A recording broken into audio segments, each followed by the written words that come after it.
മൂന്നാറിൽ പരസ്പരം ഏറ്റുമുട്ടി കാട്ടാനകൾ. കല്ലാർ മാലിന്യ പ്ലാന്റിലാണ് ആനകൾ ഏറ്റുമുട്ടിയത്. ദൃശ്യങ്ങളിലേക്ക്.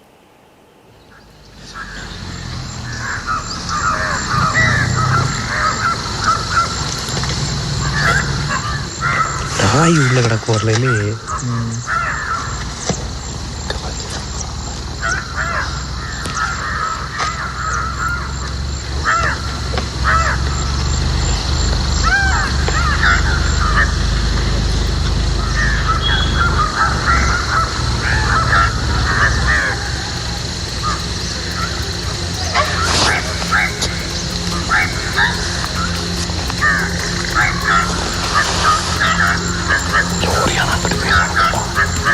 ഇല്ല ഇല്ല ജെയിൻ എസ് രാജുണ്ട്. ജെയിൻ, ഇപ്പോൾ കാടുകളിലൊക്കെ ഉള്ളിൽ സാധാരണ നടക്കുന്നതാണ് ഇത്. മാലിന്യ പ്ലാന്റിലായതുകൊണ്ടാണ് ഏറെ നേരം നീണ്ടു വന്നോ ഈ പോരാട്ടം? രണ്ടുപേരും സമാധാനത്തോടു കൂടി തന്നെ കാട് കയറിപ്പോയോ?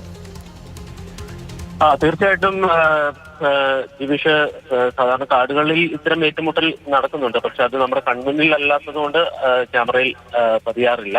പക്ഷെ ഇത് കല്ലാർ മാലിന്യ പ്ലാന്റിലാണ്, മൂന്നാർ ഗ്രാമപഞ്ചായത്തിന്റെ കല്ലാർ മാലിന്യ പ്ലാന്റിലാണ് ഈ രണ്ട് കാട്ടാനകൾ തമ്മിൽ ഏറ്റുമുട്ടൽ നടന്നത്.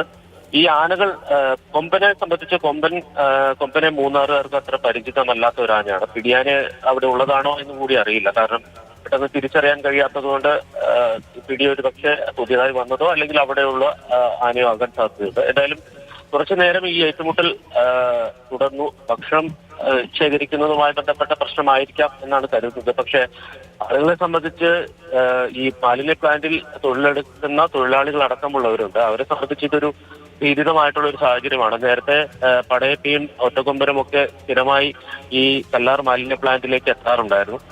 പക്ഷെ ഇപ്പോൾ ആ ആനകൾ മറ്റു സ്ഥലത്താണ്. അപ്പോഴാണ് പുതിയ രണ്ട് ആനകൾ ഈ പ്ലാന്റിലേക്ക് എത്തിയിരിക്കുന്നത്. ഇനിയിപ്പോൾ എത്ര ദിവസം അവിടെ തുടരും എന്നറിയില്ല. കാരണം മാലിന്യമൊക്കെ വലിച്ചുവാരി ഇട്ടിരിക്കുകയാണെങ്കിൽ അത് കഴിക്കാനായിട്ട് ഈ ആനകൾ അവിടെ തന്നെ തുടരും. ഏത് രീതിയിലാണ് ഇതിന്റെ പെരുമാറ്റം എന്ന് നമുക്ക് പ്രവചിക്കാൻ കഴിയാത്ത അവസ്ഥയുണ്ട്. എന്തായാലും ഈ ആനകൾക്ക് ഏതെങ്കിലും പരിക്കേറ്റിട്ടുണ്ടോ എന്ന കാര്യം വ്യക്തമല്ല. വനംവകുപ്പുമായി ബന്ധപ്പെടാൻ ശ്രമിച്ചെങ്കിലും ആ ഉദ്യോഗസ്ഥർ കിട്ടിയിട്ടില്ല. എന്തായാലും ആ കാര്യം കൂടി നമുക്ക് അല്പസമയം കഴിയുമ്പോൾ കുറച്ചുകൂടി വ്യക്തത വരുത്താൻ കഴിയും. പരിക്ക് ഏറ്റിട്ടുണ്ടെങ്കിൽ ഇനിയിപ്പോൾ അതിന്റെ ആരോഗ്യസ്ഥിതിയെ സംബന്ധിച്ച് കൂടി പരിശോധന നടത്താനുള്ള ഉത്തരവാദിത്വം വനംവകുപ്പിനായിരിക്കും. ശരി ശരി.